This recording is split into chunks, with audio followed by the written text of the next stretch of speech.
So I'm about to dive into some spinning, and I think I want to do this one. This is 70% superfine merino and 30% mulberry silk. I'm very excited to spin this up. I cannot wait to see how everything blends together. So beautiful. Oh my gosh, I'm so excited. So that's what I'm about to get up to right now. I'll show you how I prep the fiber because there is a decent amount of preparation involved beforehand, or at least there is for me. I don't know, I'm self-taught on this, so I'm not really sure. But what I've gathered from videos, it's good to do a little bit of prep work before you spin up your roving. It makes it just a little bit easier to draft, and that is currently what I need help with the most. Before we get into this, I wanted to show you my other yarn. For this one, I used the roving that I got at Blazing Star Ranch. It was 60% merino and 40% sari silk. That is what the brown one is. The white one is actually this right here, and this one is from a company called Nomad, and they sell undyed skeins of yarn. And this one is 100% fine superwash merino wool, and it is single ply. So I bought this yarn to dye, and I did do that, but I have some left over, and I was thinking instead of plying the brown with more brown, it would actually be so cool to do like white or like a cream color, which is what this is, and it turned out amazing. Like, I love it. It's so beautiful. Oh my gosh. So this skein is 148 yards, which is the longest I have ever done. And it weighs 130 grams. So pretty good, I think. 148 yards, that's amazing. I also spun up another one on this, which I also have to explain this. I made myself a nitty knotty out of PVC pipe. I'll link the website that I used. It's pretty easy-ish. I have a handsaw.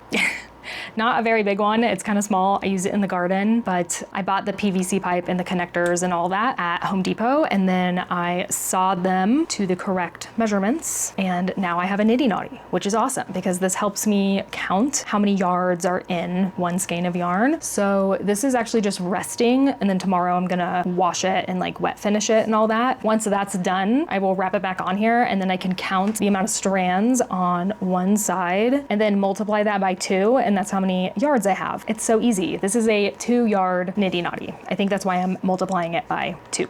But I did spin another skein right here. I don't think it's gonna be as much as this one, but that is still a decent amount of yarn, and I am very excited to have that much yarn. And I cannot wait to work with this. I don't know what I wanna make, but I just can't wait. I'm so excited. Those are my updates with that. And now I'm gonna get on to prepping this fiber. Okay, hi, welcome to the other side of my office. So the first thing I do is weigh it, which it is 100 grams. That's great. And then I'm going to take it out of its braid. And now we have this giant thing of roving. It always shocks me how long these are, but I want to find the middle up here. So I put the 2 ends together, and then I separate the fibers a little bit just so I can make sure I get an even split, because I'm going to be splitting this into 2. So this is what it looks like when I'm separating the fibers versus this. It's pretty compact. And then I'm gonna kind of find the middle, and I usually do that, and then I kind of like feel it with my fingers just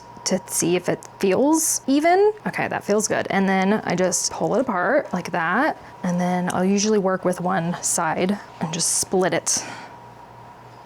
And then the other side.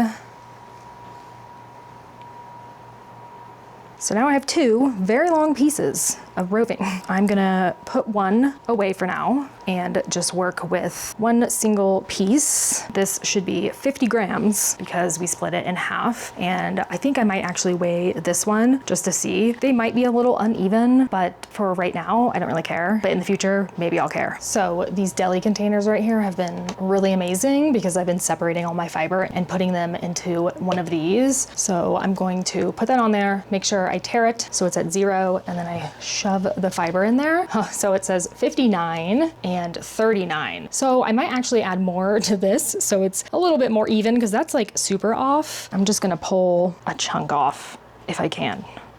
Okay, that says 49.7. Now I'm gonna put this back in here and see how much this is. 49, okay, much better. So I'm gonna take my roving here and I'm gonna find the middle again and I'm gonna split it in half again. Right now it's kind of split already, but they're not even, I can tell. So I'm gonna pull some off of this other side. Okay, so I'm gonna put this one over here and now I'm gonna break this up into smaller sections, which I kind of just like to break it in half like that, and then work with this long of a section. I don't know what other people do. They might do smaller sections, and like you can also do smaller sections if you want to. But I feel like when I'm working with one long section, I don't have to stop and join as much. So for me, it's less joins, which I'm still kind of struggling with. So this is how I'm gonna do it. So I'm gonna take one of these and I'm gonna put this over here. My goal with spinning is I wanna do thin yarn so I can make at least a worsted weight yarn or below, or maybe an Aran. I'll accept that, but I really want to make sure I'm spinning thin yarn, and this is what's been helping me. So you can kind of pull apart the fiber if you want to. So with dyed yarn, the roving can be a little compacted. So I like to go through and just kind of open it up like this, just so it's not so tight together. I feel like I'm just letting it breathe a bit. And then I kind of assess it and go like, is this gonna be too much for me? So I'll take the end and kind of pre-draft it out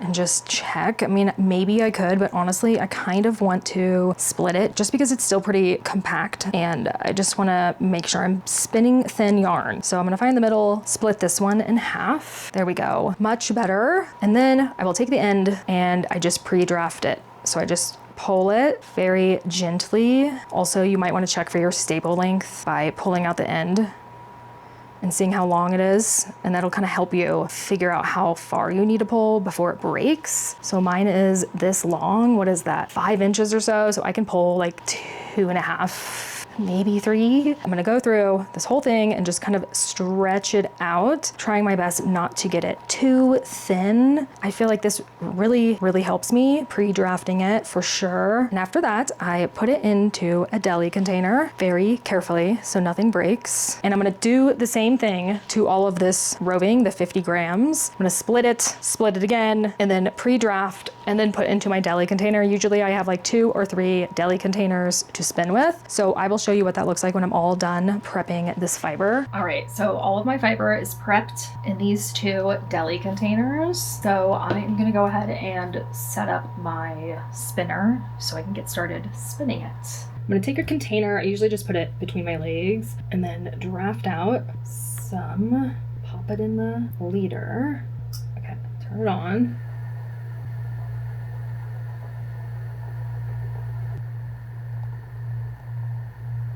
Takes me just a little bit to kind of find my flow, I guess, especially since I haven't worked with this roving before, and it's made with silk, which I've also not worked with. Well, I've worked with the sari silk, but not this kind of silk. I turn up the tension and it's getting like kinked up a little bit, probably because of the tension, I think. But also it's hard to draft. It's like really sticking together, kind of untwisted a bit, so I can get this a little bit thinner. Oh boy, see that a little bit thick right there, and then it's gonna go back to thin. I'm still getting used to drafting, although, like I said, this is a newer fiber, so I gotta get like my footing here. I also would say that this fiber is kind of hard to draft. You know, it was 5 inches. That's how big the staple length was. So it's like I really have to pull. And I would like to say that I did find some spots on the roving that were a little rough feeling, almost like they were felted. So that could also be another reason why it's sticking together. I wouldn't say the whole thing is felted because it's obviously not, but I don't know. Like, I feel like I should be able to pull this apart. It is spinning up so beautifully. Like, the colors are so stunning. Yeah, this is definitely much better. Feels really nice. I really think I can feel the silk. It's like so smooth feeling. That is how it looks on the bobbin.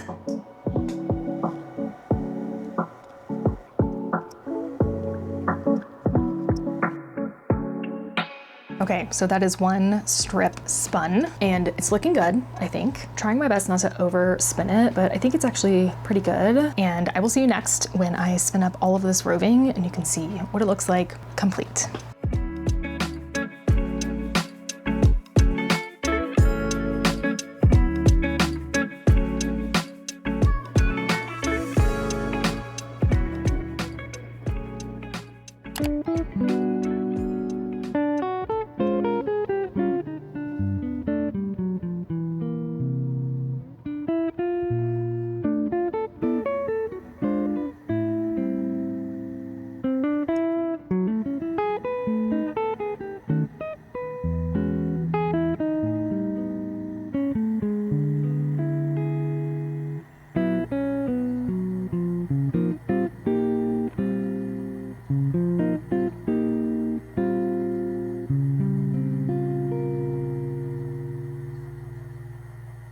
So I'm thinking about plying that pinkish blue purple yarn with like a charcoal black. So I'm gonna dye one skein of yarn and I'm gonna try to do like a charcoal, well, more so gray, charcoal gray. I think that'd be really pretty and it would like make the pink, purple, blue yarn really pop. So that's what I'm working on right now. So I mixed up jet black and silver gray and this is what I got. It looks a little blue. I kept adding black and it still was like blue, like dark blue. So maybe this is gonna be good. I don't know. Maybe I'll add a little bit more black. That's like a little darker. It's on the corner right there. I guess let's try it out. I mean, I guess dark blue works too, but maybe it'll change when it's in there. I think I'm ready. I'm only gonna use a little bit at a time because I don't want it to be super dark.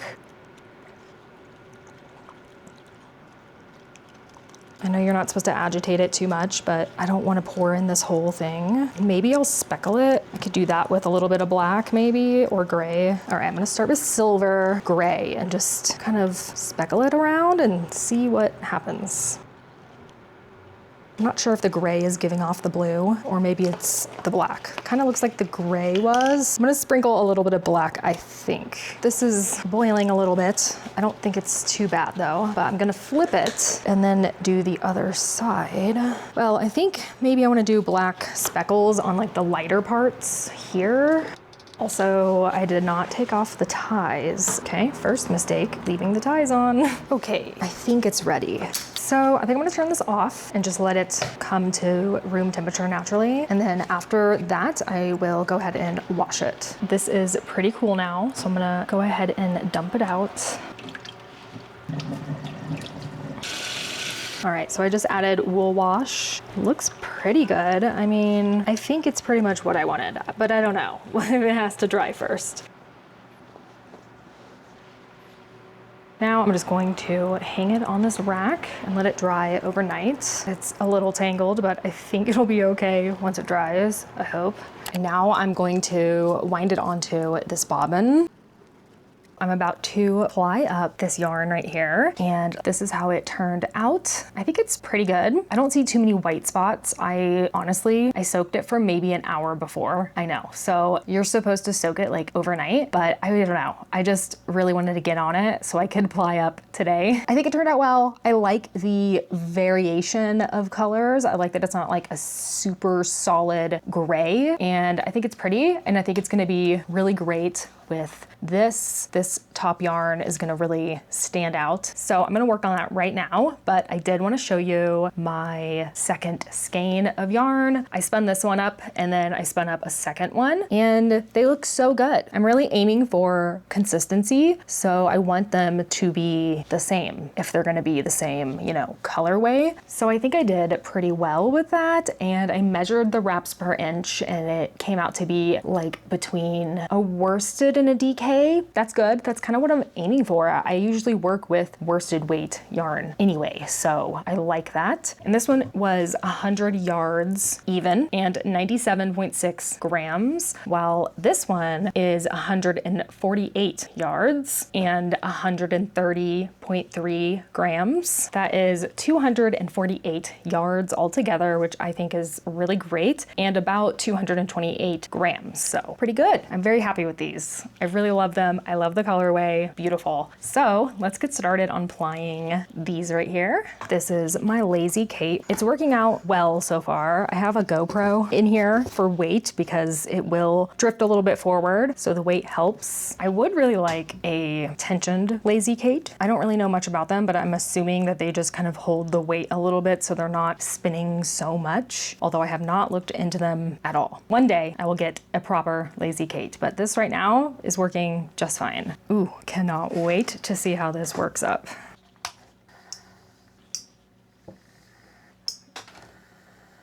Ugh, I love it already.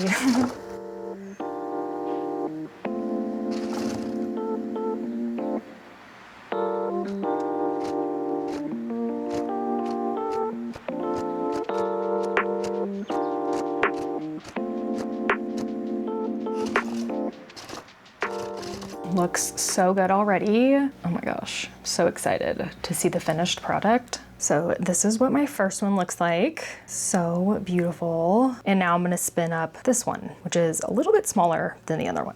So I have put this yarn, or I've tied it so I can wash it and finish it, which is called wet finishing. And I have another one right here on my nitty naughty that I made myself. So excited. This thing has been so amazing. I highly recommend to either make one or buy one, whatever, but like it's so necessary. I was using my Swift to wind on and then I could tie it, and that's how I would get this, but it's a little tricky. So this has been so much better. So I've already tied this and I'm just gonna slip it off one of the arms like that. And now I have my yarn ready to go into a bath, and I will go show you how I do that. So this is just lukewarm water, and I usually just put this in there and squeeze it just to make sure the air bubbles get out of there and everything gets saturated evenly. And now I'm just gonna let this soak for 15 minutes. So after 15 minutes, I'm gonna go ahead and drain it, and I'm gonna gently squeeze out the water.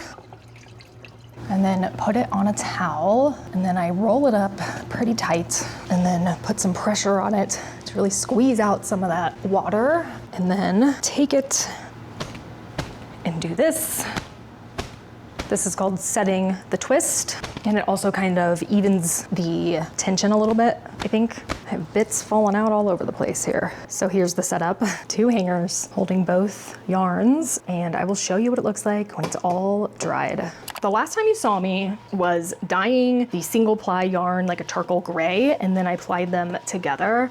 And here are the final skeins and what they look like. I think they turned out really well. I like them. I'm happy with how they turned out. I think they look so fun. I think the black really made the like neon pastel colors pop a little bit more. It's kind of like a marled yarn, just like this brown and white one. Not sure what I'm gonna use these for. I'm not like a bright color type of person. I like more browns and neutrals and like darker colors, but I'm really drawn to bright, beautiful pastels. I love them so much, but I have no idea what I'm gonna make with this. I might just put it on the shelf and stare at it, or I don't know, maybe I'll sell it or something. I have no idea. I have a feeling though that I'm going to be collecting so much yarn from spinning because I really love the process, but I'm gonna end up with a bunch of skeins that I don't actually use because they're like not something I would wear or even maybe buy in a store, which sounds ridiculous, but I just love spinning up the colors. Like it's really fun to go through and like see the different colors and how they change and how they blend together when you're spinning. Like this one was so fun. I love how this turned out. I love the different colors. I just love it so much. But it's the act of spinning that is attracting me to the process because I love spinning yarn. But then I end up with things that maybe I might not ever use. That's how it goes, I guess. But speaking of spinning, I did buy some roving today and I'm gonna show it to you. The thing is, like, I'll spin up all my roving and then I will sit there and stare at my machine. Like, I wanna spin so bad, but I don't have anything to spin because I used it all up. Although I do have some white roving that's like undyed. I have some other plans for that, so I didn't wanna use that. So I went out and I bought some roving today. I went to Blazing Star Ranch, which is where I went last time to get the brown yarn for this one. Oh my gosh, I'm so excited. Okay, so this, like I was saying about the bright colors, is something that I probably would never buy if it was spun into yarn because they're like not my colors to wear. They're beautiful to look at, but I'm not gonna be using them to wear them because I don't wear these colors. But my God, I really wanna spin them up. Like, look how gorgeous this is. It's so beautiful. It is so beautiful. This is 70% merino and 30% tussa silk. I don't know what tussa silk is, but I'll look it up for you. Oh, it's known as wild silk.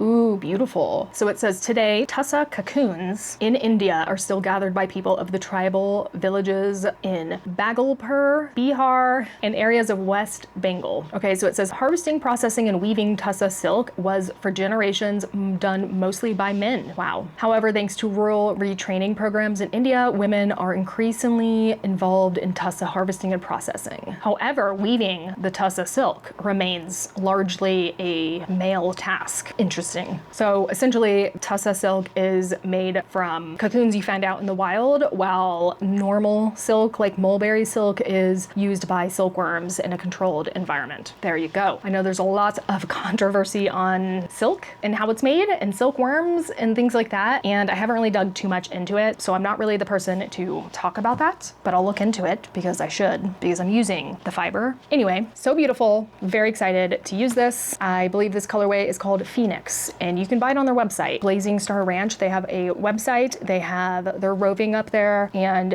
it's a spinning store. They have spinning wheels in there, so they do sell yarn, but they also sell a lot of roving and spinning fiber. And so far in Denver, that's kind of the only place that I've found to sell a lot of different fiber to pick through, and not just Malabrigo or like other commercial ones. Now, this one right here, oh my gosh, it's a dark brown, and it's made from Teeswater and Coopworth sheep. It is from Looking Glass Farm in Lansing, Michigan, and it was milled at the Good Shepherd Fiber Mill in Parker, Colorado, which is local to here, obviously. And this is 4 ounces or about 100 grams. And I don't know, I kind of thought these would make a really nice yarn combo. A little bit of brown and blue, which I know I've already done brown and blue, and this kind of has some brown, and I'm spinning it with blue, but that's what I wanted to go with. But I might change my mind. I might spin this up separately, spin this one up, and maybe I don't want them together. So we'll see. We'll have to experiment with it. These are both 100 grams. And then I got recycled sari silk, and the color is Royal Robe. It was $7 for